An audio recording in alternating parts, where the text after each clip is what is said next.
किसी ने कहा है, जब और सहारे छिन जाते कोई ना किनारा मिलता है, तूफ़ान में टूटी किश्ती का भगवान सहारा होता है। सच्चे हृदय की पुकार को वह हृदयस्थ परमेश्वर ज़रूर सुनता है। फिर पुकार चाहे किसी मानव ने की हो या किसी प्राणी ने। गज की पुकार को सुनकर स्वयं प्रभु ही ग्राह से उसकी रक्षा करने के लिए वैकुंठ से दौड़ पड़े थे, यह तो सभी जानते हैं। पुराणों में कथा आती है, एक पपीहा पेड़ पर बैठा था। वहाँ उसे बैठा देखकर एक शिकारी ने धनुष पर बाण चढ़ाया।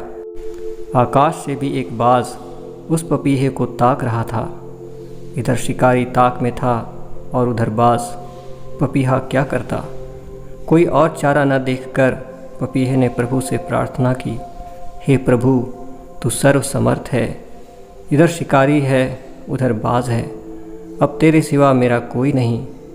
हे प्रभु, तू ही रक्षा कर। पपीहा प्रार्थना में तल्लीन हो गया। वृक्ष के पास बिल में से एक सांप निकला। उसने शिकारी को दंश मारा। शिकारी का निशाना हिल गया। हाथ में से बाण छूटा और आकाश में जो बाज मंडरा रहा था उसे जाकर लगा। शिकारी के बाण से बाज मर गया और सांप के काटने से शिकारी मर गया। पपीहा बच गया। इस सृष्टि का कोई मालिक नहीं है, ऐसी बात नहीं है। यह सृष्टि समर्थ संचालक की सत्ता से चलती है। कुछ समय पहले की बात है।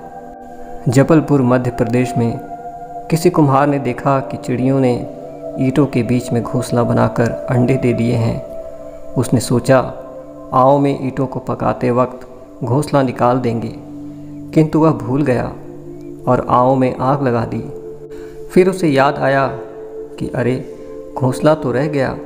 कुम्हार उनकी प्राण रक्षा के लिए ईश्वर से प्रार्थना करने लगा। लोगों ने कहा, तुम पागल हो गए हो?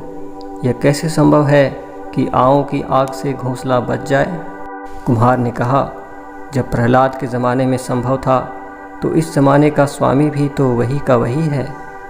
ज़माना बदला है, वह परमात्मा थोड़ी बदला है। उस कुम्हार ने आर्त भाव से प्रार्थना की और उस समर्थ सत्ता में खो गया। सुबह जब उसने अपना आँव खोला और एक एक करके ईंटें उठाई तो क्या देखता है कि आँव के बीच की ईंटों तक आग की आंच नहीं लगी है। चिड़ियाँ उड़कर आकाश की ओर चली गई और घोंसले में अंडे ज्यों के त्यों। वह परमात्मा कैसा समर्थ है, असंभव भी उसके लिए संभव है। 1970 की एक घटना अमेरिका के विज्ञान जगत में चिरस्मरणीय रहेगी। अमेरिका ने 11 अप्रैल 1970 को अपोलो 13 नामक अंतरिक्ष यान चंद्रमा पर भेजा। 2 दिन बाद वह चंद्रमा पर पहुंचा और जैसे ही कार्यरत हुआ कि उसके प्रथम यूनिट ओडिसी के ऑक्सीजन की टंकी में विद्युत तार में स्पार्किंग होने के कारण अचानक विस्फोट हुआ, जिससे उस यूनिट में ऑक्सीजन खत्म हो गई और विद्युत आपूर्ति बंद हो गई। उस यूनिट में 3 अंतरिक्ष यात्री थे, James A Lovell, John L Swigert और फ्रेड वोलेस हेज।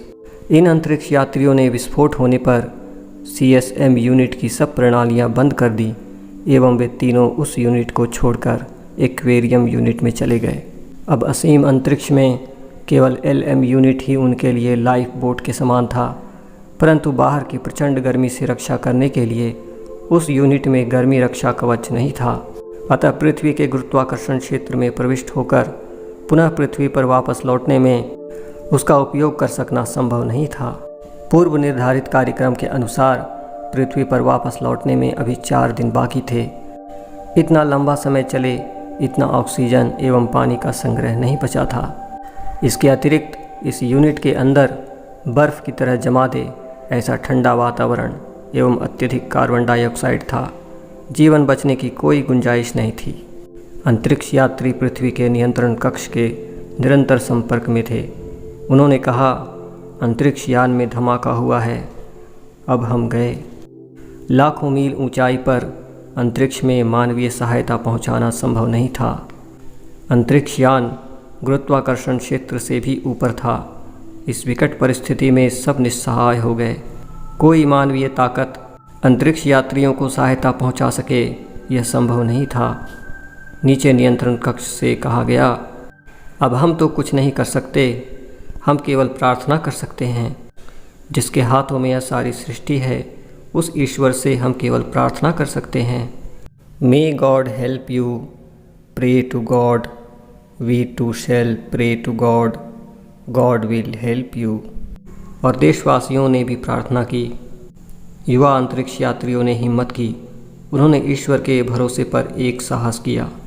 चंद्र पर अवरोहण करने के लिए LM यूनिट के जिस इंजन का उपयोग करना था, उस इंजन की गति एवं दिशा बदलकर एवं स्वयं गर्मी रक्षक कवच रहित उस LM यूनिट में बैठकर अपोलो 13 को पृथ्वी की ओर मोड़ दिया।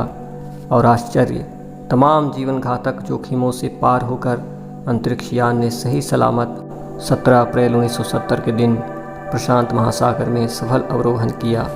उन अंतरिक्ष वैज्ञानिकों ने बाद में वर्णन करते हुए कहा, अंतरिक्ष में लाखों मील दूर से एवं LM जैसे गर्मी रक्षक कवच से रहित यूनिट में बैठकर पृथ्वी के गुरुत्वाकर्षण क्षेत्र में प्रवेश करना और प्रचंड गर्मी से बच जाना, हम तीनों का जीवित रहना असंभव था।